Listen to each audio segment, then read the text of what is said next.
يا رجائي يا رجائي يا رجائي يا رجائي يا رجائي يا بسم الله الرحمن الرحيم صلى الله عليه وسلم.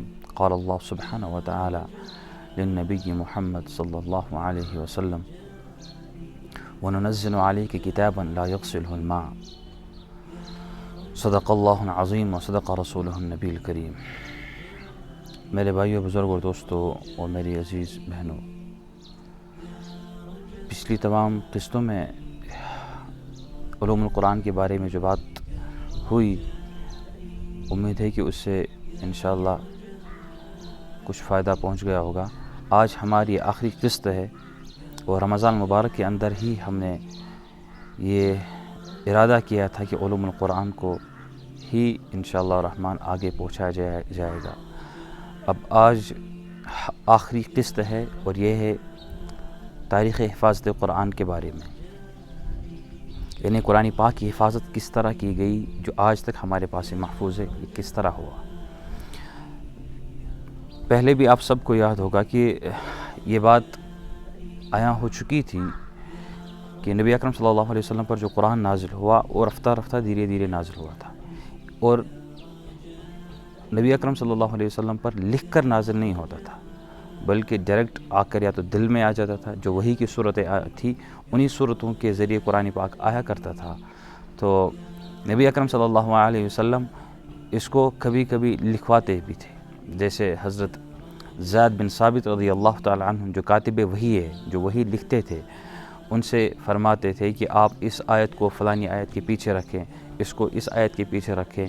اور اس وقت کا جو لکھنے کا سسٹم تھا وہ کسی کاغذ پہ نہیں لکھا جاتا تھا، کیونکہ کاغذ اس طرح کے دستیاب نہیں تھے اس طرح آج ہمارے مابین اویلیبل ہے، اس طرح نہیں تھے. تو کبھی کبھی ہڈیوں پہ لکھتے تھے، کبھی کبھی پتوں پہ لکھا کرتے تھے، کبھی کبھی چمڑے کے جو پارچے تھے ان پر لکھا کرتے تھے.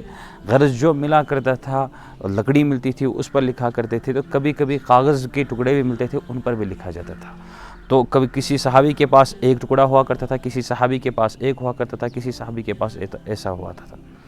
اور اللہ رب العالمین نے کیا فرمایا کہ آپ پر جو کتاب نازل ہو رہی ہے کہ یہ تورات زبور انجیل کی طرح نہیں ہے، لا یغسلہ الماء، کہ اس کو پانی سے کوئی اسے اثر نہیں ہوگا، مطلب یہ ضائع نہیں ہو جائے گی، بلکہ اس کی حفاظت قلموں سے زیادہ سینوں کے ذریعے ہو جائے گی. اس لیے نبی اکرم صلی اللہ علیہ وسلم پہلے حافظ قرآن ہیں. ان پر جو حضرت جبرائیل علیہ السلام آتے تھے، حضرت نبی اکرم صلی اللہ علیہ وسلم کے لیے پہلے کہا گیا لا تحرک به لسانک لتعجل به ان علینا جمعہ وقرآنہ. حضرت نبی اکرم صلی اللہ علیہ وسلم کے پاس جب قرآن کریم کی آیتیں آتی تھی تو آپ جلدی پڑھتے تھے، جلدی اس لیے اس کو ریپیٹ کرتے تھے کہ کہیں میں بھول نہ جاؤں. تو اللہ رب العالمین نے فرمایا کہ آپ اس کے یاد کرنے میں اپنی زبان کو جلدی نہ ہلائیں، بلکہ اس کے یاد کرنا آپ کے دل کے اندر اس کا محفوظ ہونا، اور پوری قیامت کی صبح تک اور قیامت کے بعد بھی اس قرآن کا محفوظ ہونا، یہ ہماری ذمہ داری ہے. پھر آگے دور چلتا جا رہا ہے، اور یہ دور حضرت ابوبکر صدیق رضی اللہ تعالیٰ عنہ کا دور خلافت شروع ہوتا ہے. حضرت ابوبکر صدیق رضی اللہ تعالیٰ عنہ کے دور میں ایک جنگ ہوتی ہے جو جنگ یمامہ کے نام سے مشہور ہے. وہ جنگ ہوتی ہے اور اس میں چونکہ صحابہ کرام رضوان اللہ علیہم اجمعین بھی حافظ قرآن تھے. اس میں بہت سارے، ایک تو 4 خلفائے راشدین اور حضرت طلحہ وغیرہ، حضرت زبیر اور عبد الرحمن بن، یہ تمام کے صحابہ کرام رضوان اللہ اجمعین اکثر و بیشتر حافظ قرآن تھے. اور ان کے جب جنگ یمامہ ہوئی تو اس میں 70 حفاظ کرام ایک ساتھ شہید ہو گئے. جب یہ صورتحال دیکھی تو آپ نے حضرت عمر رضی اللہ تعالی عنہ نے حضرت ابوبکر صدیق رضی اللہ تعالی عنہ سے فرمایا کیوں نہ ہم اس قرآن پاک کو جو منتشر ہے، جو کسی کے پاس تھوڑا اور زیادہ تر ہمارے سینوں میں ہیں، لیکن جن کے سینوں میں ہم دیکھ رہے ہیں کہ ان میں سے اکثر اور بڑی بھاری تعداد میں آج شہید ہو گئی ہے، اور مجھے خوف ہے کہیں یہ قرآن پاک خدا نہ خواستہ اس طرح ختم نہ ہو جائے.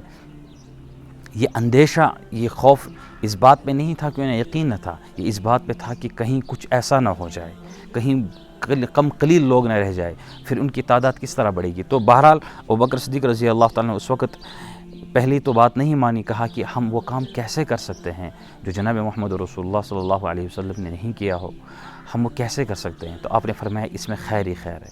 تو پھر اللہ رب العالمین نے حضرت ابوبکر صدیق رضی اللہ تعالیٰ عنہ کا دل کھول دیا اس بات پر، اور ان کا وہ شرح صدر ہوا۔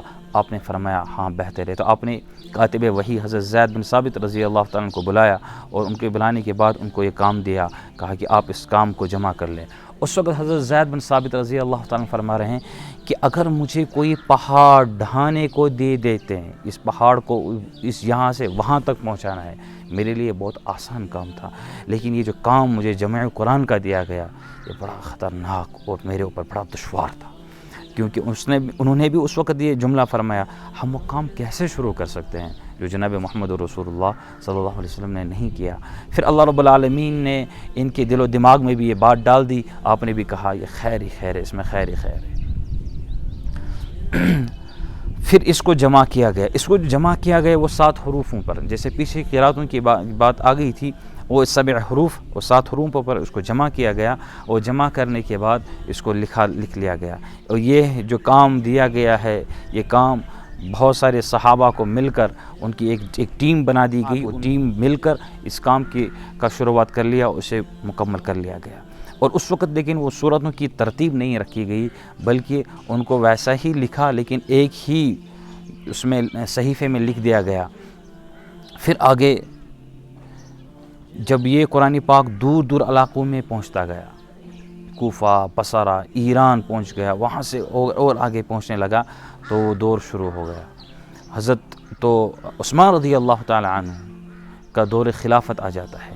جب دوسرا مرحلہ آتا ہے حفاظت قرآن کا، وہ دوسرے مرحلے میں کیا ہوتا ہے، وہ حفاظت قرآن کا یہ دوسرا مرحلہ کیوں آیا، یہ ہمیں سمجھنا ہے۔ پھر حضرت ابوبکر صدیق رضی اللہ تعالیٰ عنہ کا دور اختتام ہو جاتا ہے، حضرت عمر رضی اللہ عنہ کا دور شروع ہوتا ہے، اور اس میں انہی 7 قراتوں کے مطابق قرآن پاک کو پڑھا دیا جاتا ہے۔ لیکن جب دور دور علاقوں تک قرآن پاک پہنچ گیا تو ان قراتوں کے مابین تفریق ہونے لگی، ان کے اندر اختلاف ہونے لگا۔ استاد اور شاگرد ایک طریقے سے پڑھا رہا ہے، تو دوسری جماعت کا دوسرا استاد اور شاگرد دوسرے طریقے سے پڑھا رہا ہے۔ لہجوں کے اندر جو فرق تھا اس میں آ گئے، اور اختلاف یہاں تک پہنچا، اور شد و مد سے جب اختلاف پہنچا تو ایک دوسرے پہ یہ کہنے لگے کہ نہیں، ہماری قرات جو ہے وہ درست ہے، ہمارا لہجہ ہے جو وہ درست ہے۔ جب یہ اختلاف دیکھا تو حضرت حذیفہ رضی اللہ تعالی عنہ جب انہوں نے بھی یہ دیکھ لیا تو یہ حضرت عثمان رضی اللہ تعالیٰ عنہ کے پاس آئے، انہیں فرمایا، اور دور خلافت حضرت عثمان کا شروع ہو گیا تھا۔ حضرت عثمان رضی اللہ تعالیٰ عنہ نے جب دیکھا کہ اس طرح کے لوگ آئے ہیں، وہ اس اختلاف میں لگے ہوئے ہیں، تو حضرت عثمان رضی اللہ تعالیٰ عنہ نے فرمایا کہ اسے ہمیں ایک قرات پر جمع کرنا چاہیے۔ تو آپ نے صحابہ رضوان اللہ علیہم اجمعین کو جمع کیا، آپس میں مشورہ کرنے کے بعد 4 صحابہ کو منتخب کیا۔ ان 4 صحابہ کو منتخب کرنے کے بعد اس میں حضرت زید بن ثابت رضی اللہ تعالی عنہ بھی تھے۔ ان کو جمع کرنے کے بعد ان سے کہا گیا کہ آپ ایک زبان پر قرآن پاک کو لکھ لیں گے، یعنی جو قریش کی زبان میں نازل ہوا، جس لہجے میں نازل ہوا، اسی لہجے میں اس کو لکھ لیا گیا۔ تو پھر حضرت عثمان رضی اللہ تعالی عنہ نے حضرت حفصہ رضی اللہ تعالی عنہ ان کے یہاں پیغام پہنچایا کہ آپ اس مصحف ابو بکر صدیق رضی اللہ تعالی عنہ نے جو اس وقت لکھایا تھا ان کے دور میں، اس کو آپ یہاں بھیج دیجیے۔ ان کو بھیج دیا گیا، پھر اس کو ایک قرات کے مطابق لکھ دیا گیا۔ ایک قرات میں لکھنے کے بعد تمام ملکوں میں، روایتوں میں آتا ہے 5 نسخے بنا دیے گئے، ایک روایت میں ملتا ہے 7 نسخے بنا دیے گئے۔ پھر ان کو بڑے بڑے شہروں میں بھیج دیا گیا، اور بڑے بڑے شہروں میں پھر انہوں نے وہاں پہ اس کو طبع کیا، اس کو پبلش کیا، اسی ایک زبان میں، اسی ایک لہجے میں۔ زبان تو عرب کی تھی ساتوں، لیکن اسی لہجے میں جس لہجے میں آپ اور میں اس وقت پڑھ رہے ہیں۔ اس طرح یہ مراحل گزرے۔ پھر جب اسلام عرب سے نکل کر عجم میں پہنچ گیا، مطلب جب ہندوستان آ گیا، ایشیا کے، پاکستان میں اندر، دوسرے ممالک کے اندر جب اسلام پہنچنے لگا، تو اس وقت ضرورت پڑ گئی اس کے زبر کی، اس کے زیر کی، اس کے پیش کی، اور اس کے نقطوں کی، اور اس میں رکوع، سجود وغیرہ وغیرہ کی ضرورت پڑی۔ تو پھر یہ چوتھا دور شروع ہو گیا۔ تو اس میں ان تمام چیزوں کو سامنے رکھ کر اس کو آگے پہنچا دیا گیا۔ یہ کام اس میں کر دیے گئے، 4 مرحلوں سے گزر کر اس قرآن پاک کو مکمل کیا گیا جو آج آپ کے اور میرے سامنے موجود ہے۔